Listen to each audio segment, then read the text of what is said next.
Hello बच्चों, let's read the question. The question is a rail track made of steel having length of 10 meter is clamped on a railway line at two ends on a summer day due to the rise in the temperature of 20 degrees Celsius. It is deformed as shown in the figure. Find x displacement of the center if alpha steel is equals to 1.2 into 10 raised to the power minus 5 पर degree Celsius. ठीक है बच्चों, तो यहाँ हमें क्या दे रखी है, एक रेलवे लाइन दे रखी है जिसकी लेंथ कैपिटल एल है और क्या होता है कि टेम्परेचर राइज होने के कारण उसके अंदर डिफॉर्मेशन होता है, तो जो सेंटर होता है वो हमारा नीचे की तरफ एक्स खिसक जाता है। तो हमें इस एक्स की वैल्यू ही क्या करनी है, फाइंड आउट करनी है। ठीक है बच्चों, अब देखो ये रेलवे लाइन है तो ये पूरी टोटल लेंथ अगर एल है तो यहाँ से यहाँ तक ये जो डिस्टेंस हो जाएगी हमारी कितनी हो जाएगी, ये हो गई एल बटे दो, एल बाई टू। ठीक है बच्चों, अब देखो यहाँ पे ये वाली वैल्यू हमें गिवन है तो एक्स की वैल्यू हम निकाल सकते हैं। तो ये क्या है, 90 डिग्री का एंगल है, तो हमें क्या निकालना है, तो x square is equals to, ठीक है बच्चों, तो यहाँ पे क्या हो जाएगा, x square is equals to 1/2। ठीक है, ये हाइपोटेनियस हो गई, l plus delta l, l plus delta l whole square minus l by two, l by two, l upon two का होल स्क्वायर हो जाएगा। ठीक है बच्चों, एल स्क्वायर बाई 4 हो जाएगा ये। तो इसको जब हम सोल्व करेंगे यहाँ पे ये स्क्वायर को, तो हमारे पास में क्या हो जाएगा, ये पूरे का होल स्क्वायर होना चाहिए 1/2 डेल प्लस डेल्टा एल का होल स्क्वायर, तो ये हो जाएगा 1/4। अब इसको हम मल्टीप्लाई भी कर लेंगे, तो L square 1/4 L square plus 2 L delta L upon 4 plus delta L का whole square divided by 4 minus L square by 4। ठीक है बच्चों, यहाँ पे देखो एल स्क्वायर बाई 4 पॉजिटिव और L square by 4 negative cancel हो जाएंगे। अब देखो डेल्टा एल स्क्वायर बाई 4, तो डेल्टा एल पहले से ही छोटा है, तो डेल्टा एल स्क्वायर की जो वैल्यू होगी वो बहुत छोटी हो जाएगी, 1 से वेरी वेरी लेस देन 1।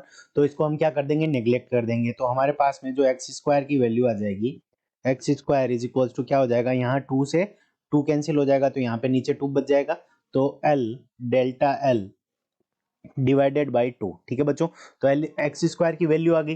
तो अब हमें क्या निकालना है, एक्स की वैल्यू निकालनी है, तो x is equal to square root l delta l divided by 2। ठीक है बच्चों, अब देखो डेल्टा एल को क्या लिख सकते हैं, चेंज इन द लेंथ, तो हमें लीनियर एक्सपेंशन कोफिशिएंट गिवन है, तो हम जानते हैं कि delta l is equal to क्या होता है, एल अल्फा डेल्टा टी।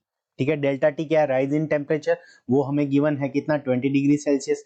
तो यहाँ पे इसकी वैल्यू रखेंगे डेल्टा एल की, तो हमारे पास में एक्स इज इक्वल टू क्या आ जाएगा, delta l, L into delta L की वैल्यू क्या है, एल अल्फा डेल्टा टी। ठीक है बच्चों, अब यहाँ पे हम क्या करेंगे, इसको नीचे वाले को 4 बनाने के लिए ऊपर 2 से मल्टीप्लाई कर देंगे और नीचे भी 2 से हम क्या कर देंगे, मल्टीप्लाई कर देंगे। तो यहाँ से एल स्क्वायर और 2 बाहर आ जाएगा, तो x is equal to l upon 2। ठीक है बच्चों, एल अपॉन 2 हो गया और ऊपर हमारे पास में क्या बचेगा, 2 अल्फा डेल्टा टी। ठीक है बच्चों, तो x is equal to l by 2 2 alpha delta t. तो अब हम कैलकुलेट करते हैं, तो वैल्यूज पुट कर देते हैं। एल की वैल्यू हमें कितनी गिवन है, 10 गिवन है, डिवाइडेड बाई 2 और 2 मल्टी अल्फा की वैल्यू हमें कितनी गिवन है, तो अल्फा की value 1.2 into 10 raise to the power minus 5, तो 1.2 into 10 raise to the power minus 5। ठीक है बच्चों, और यहाँ पे डेल्टा टी की वैल्यू हमें कितनी गिवन है, 20। ठीक है, तो यहाँ से ये पॉइंट कैंसिल हो जाएगा 20 से, तो यहाँ पे 2 इंटू 2 4, 4 का यहाँ से इसको कैंसिल करेंगे तो यहाँ पे 5 आ जाएगा, तो 2 इंटू 2 4 होगा, 4 का बाहर आएगा, तो यहाँ पे क्या बच जाएगा, x इज इक्वल्स टू यहाँ पे बच जाएगा 5 मल्टी 2 इंटू, ठीक है, यहाँ पे आ जाएगा 1.1 into 10 raise to the power minus 2। ठीक है बच्चों, मीटर्स के अंदर।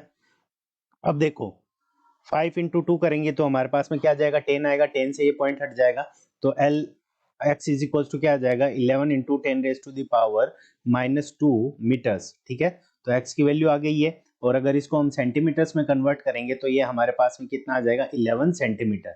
तो सेंटर के अंदर जो डिस्प्लेसमेंट होगा, यानी ये जो सेंटर से जो एक्स बढ़ेगा उसकी लेंथ कितनी हो जाएगी, 11 सेंटीमीटर। ठीक है बच्चों, तो एक्स की वैल्यू आ गई हमारे पास में 11 सेंटीमीटर। यही इस क्वेश्चन का करेक्ट आंसर है। I hope you understood it well. All the best.